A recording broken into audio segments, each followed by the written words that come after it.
Salve, torcedor! A Holanda parecia ter o jogo sob controle, mas em Copa do Mundo bastam alguns minutos para mudar completamente uma história no jogo. Já cansamos de ver situações assim. E na noite de hoje, com a Holanda, não foi diferente. Porque depois de abrir vantagem 2 vezes, a Laranja Mecânica resolveu administrar cedo demais o confronto com o Japão, e os asiáticos cresceram na partida, o que fez o Japão acreditar até o fim, e foi recompensado com empate nos minutos finais. Então, isso mostra que por mais que você tenha vantagem, por mais que você tenha ali, os tempos estejam passando, calma para segurar. Que foi o que a Holanda fez. O Japão não desistiu e foi recompensado. O Ronald Koeman cedo demais começou a recuar a Holanda. O Japão foi para cima e foi recompensado. Memphis Depay nessa partida começou no banco, entrando só no segundo tempo. E logo no começo da partida, a Holanda chega à frente com uma boa jogada do Malen fazendo o pivô e finalizando para a boa defesa do goleiro do Japão, o Suzuki. Enquanto o Japão reativo no começo do jogo e a Holanda controlando as ações do jogo como um todo. E o início de partida, os primeiros 10 minutos ali, a expectativa era que um jogo muito rápido, onde ambos procuravam o jogo, então assim, ambos atacavam ali, só que sem aquela grande oportunidade, tanto para a Holanda quanto para o Japão. Tanto que a gente vai passando quase que de 10 em 10 minutos, porque não tinha muito evento. O jogo era muito disputado no meio campo ali. A Holanda rodando mais a bola, fazendo um jogo de paciência.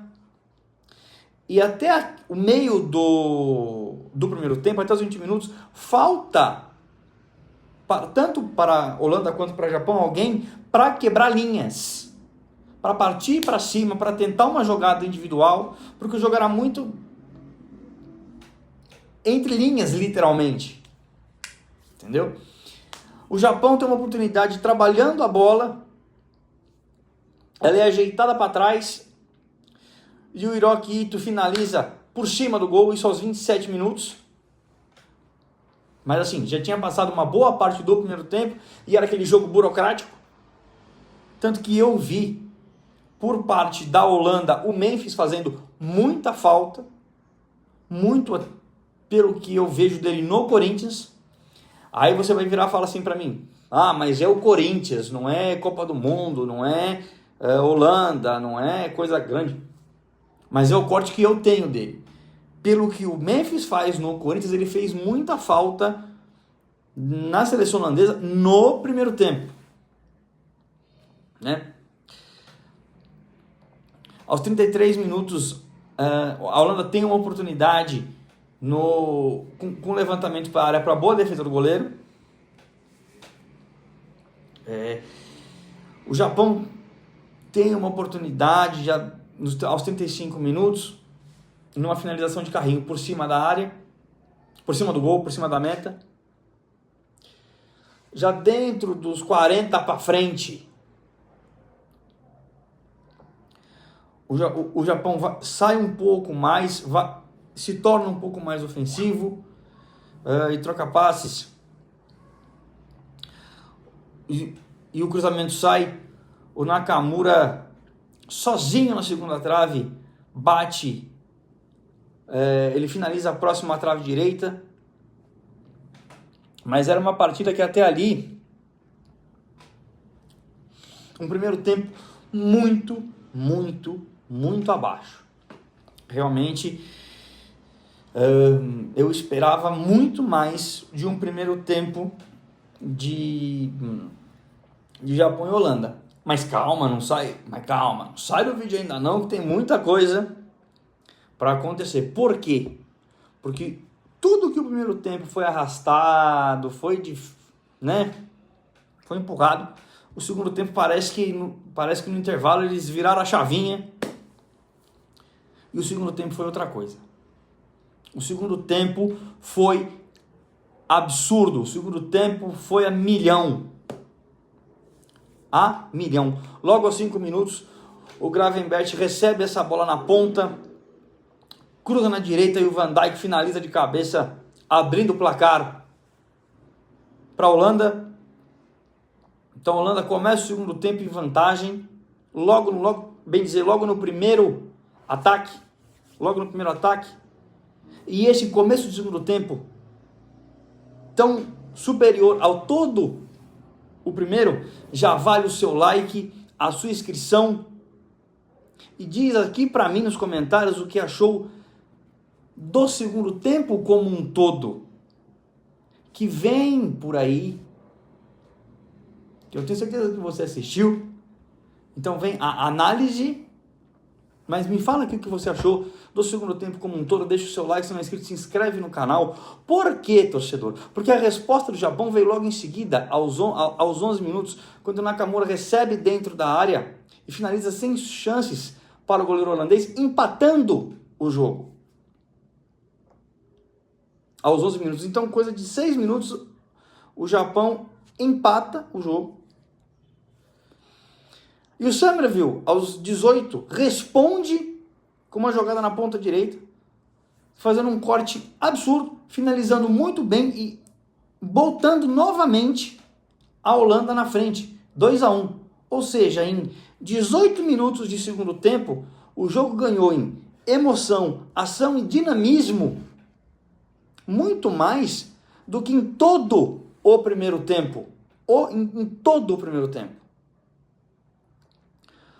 O Takefusa Kubo tenta responder aos 22 minutos com uma finalização muito perigosa. Não saiu gol dessa vez, mas a finalização muito perigosa. E aí começa um jogo mais de trocação.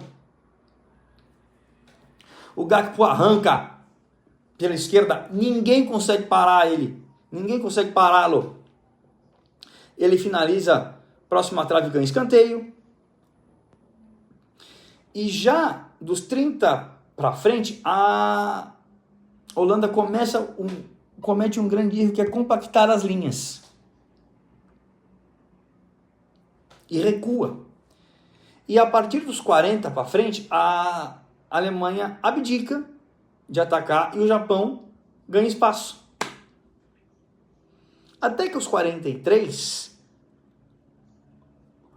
o Okagawa, num escanteio, empata o jogo, oriundo da pressão que o Japão exerceu por conta da compactação que a Holanda fez muito cedo. A Holanda compactou suas linhas, a Holanda recuou, a Holanda chamou o Japão para o seu campo muito cedo. Muito cedo. E o Japão, que não é bobo nem nada, não tinha nada a perder, foi para cima, não desistiu de jogar, não abdicou do jogo e foi recompensado num escanteio aos 43 minutos. Tendo assim o jogo, um segundo tempo muito bom de assistir, um segundo tempo muito movimentado do princípio ao fim. Foi um dos melhores jogos da Copa. Por quê? Tudo que o primeiro tempo foi moroso, foi um marasmo, o segundo tempo foi a milhão. O segundo tempo de Holanda e Japão foi possivelmente os melhores 45 minutos da primeira fase da Copa do Mundo. Porque foi 45 minutos de pura trocação, gol do começo ao final. Quando houve vantagem, quando houve pressão, o adversário não sentiu e foi para cima. Aí você vai falar, a Holanda sentiu. A Holanda abdicou de jogar, mas teve um começo do segundo tempo primoroso. E nós terminamos esse jogo com esse segundo tempo maravilhoso, com o Japão sendo recompensado por não desistir, por não abdicar de jogar, por buscar o resultado e conseguir no final do jogo. E eu quero saber de você o que você achou do jogo, se você gostou desse tesão do Japão em jogar, desse tesão do Japão em não desistir, e se você gostou do Japão ser premiado, e o que faltou para o Holanda, se você achou que faltou um despertar para a Holanda no segundo tempo como um todo, achou que o Memphis poderia ter começado o jogo de titular? Comenta aqui para mim o que você achou, se você gostou do segundo tempo, se você gostou do jogo como um todo. Se você não é inscrito, seja muito bem-vindo, se inscreve no canal, deixa o like, vamos comentar, vamos acompanhar a Copa aqui no Entre as Linhas, aqui é de torcedor para torcedor. Amanhã já tem a Espanha, uma das favoritas ao título mundial aqui no canal. Tamo junto, muito obrigado pela companhia no vídeo de hoje. Não se esqueça, mais do que nunca, a Copa do Mundo se entende entre as linhas. Tamo junto, torcedor.